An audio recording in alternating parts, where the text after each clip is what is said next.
Hey everybody, and welcome back to the channel. Today is Bastille Day, which for the Tour de France means it's a day off. The national holiday of France, similar to our 4th of July, is always July 14th, and the riders get a rest after 8-9 stages. So one thing we want to always cover is how much these guys actually make. And I'm not talking about the salaries. We know Tadej Pogačar makes millions and millions, and Primoz and Evenepoel and Van der Poel, they make a lot of money. But how much do they make for this race? And how much do these guys take in for organizing the Tour? So let's get some numbers. It also breaks down by how much per jersey and all that. So let's start with what we don't know. We don't know exactly how much the Tour brings in every year. There are estimates that have it ranging somewhere between 70 million and 150 million.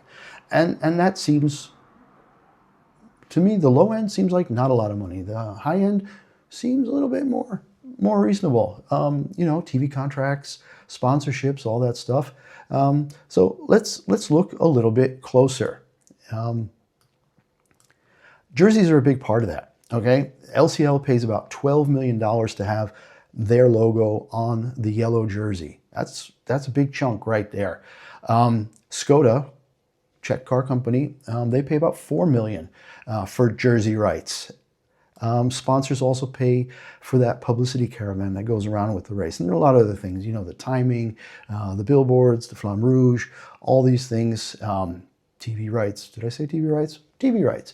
So lots and lots of things adds up, and there's money there. So even if it's the low end, even if it's 70 million, let's go with that number. So what do the riders actually get for winning? Well, not that much as a percentage. It's 500,000 for the win, and 500,000 for the win is less than 1%, like 0.7%, or something like that. Doesn't seem like a whole lot. So let's break it down by actual rank. First place, like we said, 500,000 euros, and then it goes down pretty drastically to 200,000, 100,000.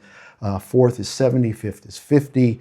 And after that, it really starts to drop off. Everybody up to 160th place gets 1,000. So 20th to 160th gets 1,000. Now, a guy who finishes 20th might be the number 1 or number 2 guy on his team. It doesn't seem like he should get as much as the guy who finishes in 160th and is just a domestique.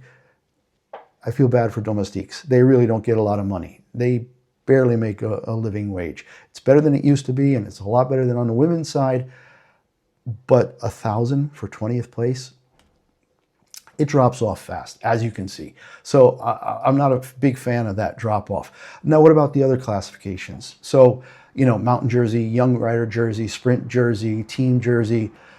So the points, the sprints, 25 grand, and that works down for the top 8. The King of the Mountains, the mountain jersey, 25,000 for first, and that also gives money for the top 8. The young rider, white jersey, only gets 20,000, then 15, 10, and 5 for second through fourth, and that's it. And then the teams get money too. So the teams get 50,000, 30, 20, 12, and 8. So top 5 positions, and this adds up to about another 300,000 or so. And I think there's about 1 million for just the general classification money. So we're up to about 1.3.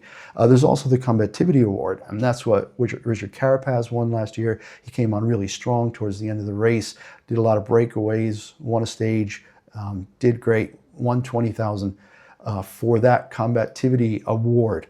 Categorized climbs, plenty of those, but they only pay between 200 and 800 euros based on the level of difficulty. So categories 1, 2, 3, whatever they're doing, maybe only get 200, 300. And the HCs, they get 800. What else we got? Intermediate sprints. Every day, at least one. Top 3 always get money, 1,500, 1,000, and 500 euros for the top 3 each time there's an intermediate sprint.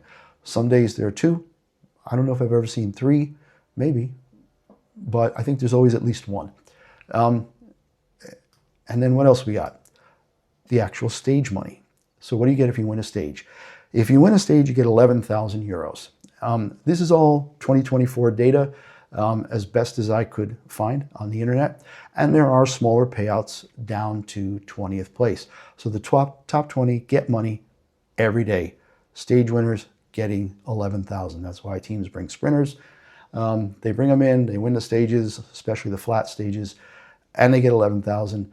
And across all of this, one thing I keep reading, is that generally, even the 500,000 that a guy like Tadej Pogačar would win for first, gets pooled and broken down amongst the team members. So I thought that was pretty cool. I mean, he's making, 5 million already on his contract. He's probably getting another 10 million or more in sponsorship deals.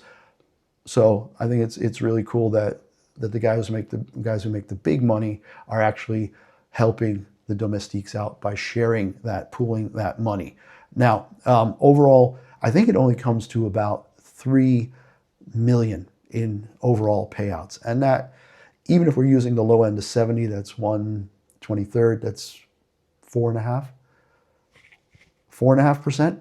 Doesn't seem like much. I find it a bit stingy overall on the part of the organizers, but I can't really find any good data about how much it actually costs them to organize the event, to pay for road closures and police and cameras and all the things that go into it. So it's big money for the organizers. It's meh money for the riders, but the money's there, and these guys love what they do and have a great time doing it. So, hopefully they'll speak up and try to get a little bigger piece of the pie. But there you have it. So based on 2024 numbers, that's what guys make in the Tour de France for all the different classifications. Hope you enjoyed this little video on the day off, and we'll see you back here again tomorrow for the next stage of the Tour de France. Bye now.